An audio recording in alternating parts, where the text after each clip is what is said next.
This is CJ back at it again with the GOAT Sports Talk. This time we're talking about the Houston Rockets. There's word out that they're looking to make moves for some top tier free agents, which primarily is going to come out of pretty much the Los Angeles Clippers. That would be Chris Paul and Blake Griffin. Before we actually started up this show, this page with the GOAT Sports Talk, I've been monitoring the Rockets, of course. Being interested in a lot of the Western Conference teams, especially being out here in Texas, and I've always said that based on the system that the Rockets play under Mike D'Antoni, that actually Blake Griffin would be a very good fit for Houston, and I think that's one of the few places he can actually play in and actually continue to excel in. Considering that he's actually expanded his shooting, he's shown that he's capable of hitting the outside shot. And being under Houston, he would actually practice more of those three-point shots. They would probably, keep him away from shooting as many long-range twos. But, a lot of Houston's offense is predicated on shooting threes and being able to finish in and around the paint. He's a good free throw shooter, and he actually can finish around the paint, even though he's had some injury issues. And I believe that with the way that they practice under D'Antoni, if you know anything about Mike D'Antoni when he was over there in Phoenix, he didn't have them practicing very hard. Now, of course, you do know what happened with another big man who was a good outside shooter. He wasn't really a three-point shooter, which under the system that D'Antoni's under is actually a hybrid system. It's really more of Daryl Morey's, analytics mixed in with, Mike D'Antoni's, open offensive scheme. And so that's pretty much what you're seeing with the Rockets in the way that they play. And if Blake Griffin can just make himself a 35% three-point shooter under the Rockets offense, and he can, still finish in and around the rim with some of the ways that they play as far as cutting to the basket and playing very aggressive basketball, he could easily average, probably 25 points a game, under this particular system, and give the Rockets about 8 rebounds. Now, they also did have Chris Paul on there. Now, as far as with Chris Paul, people would look at Chris Paul and, Harden's game as being very similar. So that would be kind of difficult to see how that would work, considering that they both need the ball a lot. But Harden was able to play without the ball, as much when he was in, Oklahoma City. But I think that by them possibly getting Chris Paul, it could lessen the load of ball handling for James Harden and cut down on the team's overall turnovers. That's for certain. So they can have some ball handling responsibilities. Now, Chris Paul is 32 years old. This deal would be a 4-year deal. So assuming that he gets the kind of play that he would get out of him, similar to how, Phoenix got a lot out of, from the age of like 31 to 36, they got a lot out of Steve Nash. And I think that D'Antoni sees some similarities with being able to get a lot out of him, basically reduce his minutes, play him about 31 to maybe 34 minutes a game, throughout the season, and then increase it in the playoffs. And you could probably still, out of Chris Paul, you could still get probably 20 and 10 in a high-paced offense out of him over the next at least probably 2 to 3 seasons. Now, he is 6 foot tall.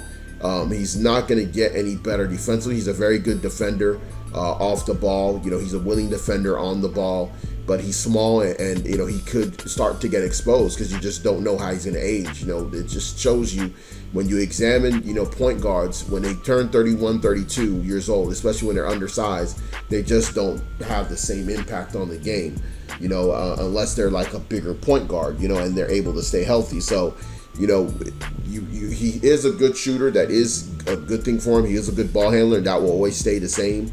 But he does have a young, in his prime, Harden that can basically handle a lot of the heavy ball handling duties or the shot creation for the team. And he could age into, a graceful point guard. But it's just, to me, when you examine the fact that, one, if you're the Rockets, between those two, Chris Paul and Blake Griffin, if I were them, I would lean towards Blake Griffin. One, he's 4 years younger. He just turned 28 in March. Yes, he's coming off of an injury, but at least if you give him a 4-year deal and you max him out, you're pretty much getting the last bit of his prime if he stays healthy from the age of 28 to 32. that to me is good. If you make that deal, then you might be able to move some other contracts to where you could possibly be in play for. I mean, I know it's less likely to happen, but you never know. Maybe Jimmy Butler can come back to Houston. He's a Houston area talent. You bring him probably in as a small forward in the 2019, or maybe even via trade, in the next season. And then you might have a team that could compete against a Golden State that might, through free agency, might not have the depth that they want, through luxury tax, might have to move maybe one of their four guys by 2018-19 season. You just never know. So, like Daryl Morey said, he says he has a trick under his sleeve.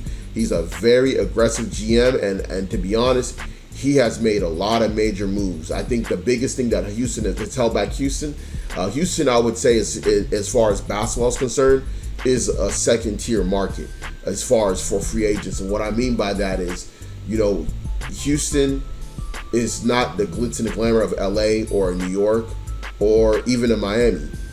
But outside of those cities, I think you start talking about Dallas and you start talking about Houston in terms of, places where players wouldn't mind playing. Now, Chicago, you could say, is in that top tier, but Chicago's losing its luster, being that they haven't been able to make it to an NBA Finals since Jordan left.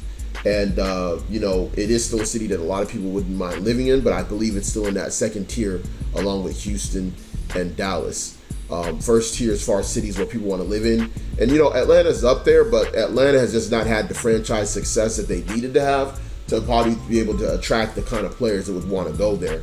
When you factor in like an Atlanta Falcons who's had, at least they've had some playoff success, they've had some Super Bowl appearances. You can at least, from a free agent standpoint, attract players to Atlanta for the Falcons if you're talking about football. But when you're talking about basketball, it's just a different story. It's very interesting to see what could happen. If you look at the Rockets, there's some players that would be on the books. One would be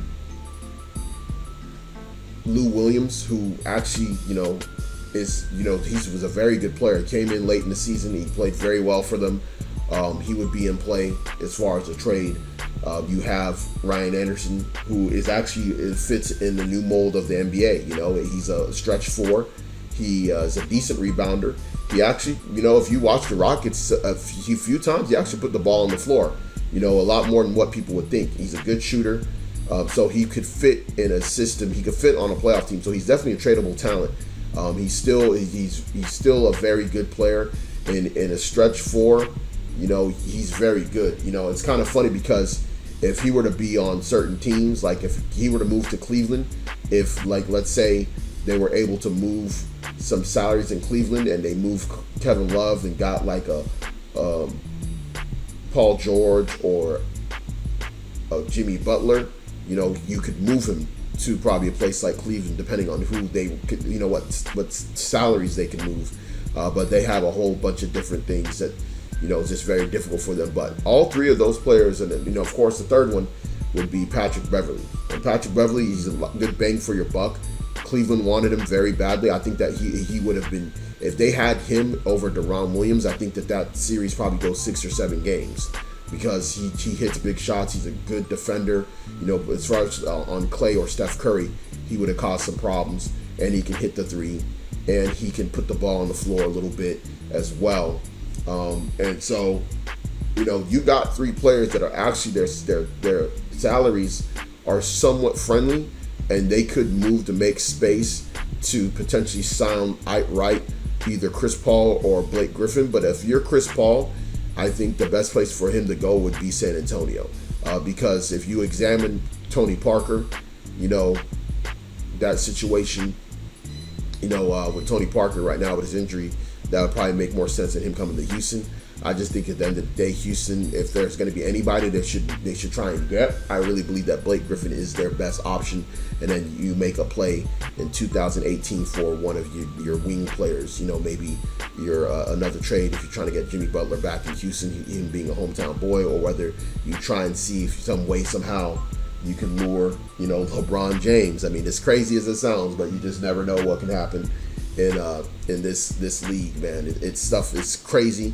And, We just never know. But Daryl Morey's being very aggressive. I'm not surprised to hear news that the Rockets have their eyes set on either Chris Paul or Blake Griffin. So we'll see how that works out. And things are going to happen as we get closer and closer to the draft. So signing off. Talk about it later.